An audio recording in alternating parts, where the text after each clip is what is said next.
దొరికింది రమ్ము. ఏ కష్టాలకైనా ఎదురు పోయి నిన్ను రానోలే చూస్తానమ్ము. ఆతల నొప్పులు ఎందుకయ్యో ఉన్నంతలో బతుకుదా, కలిగింది కలగంజో తినుకుంటా ఎవరికి తల వంచకుండా ఉందా. నీ గడప దాటంగా నువ్వెదురుగొస్తే ఏ కష్టమొస్తదమ్మో.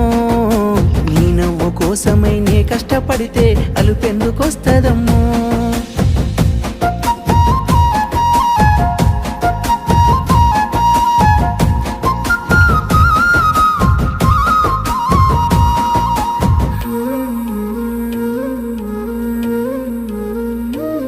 నీకు సొమ్ములు లేవు అని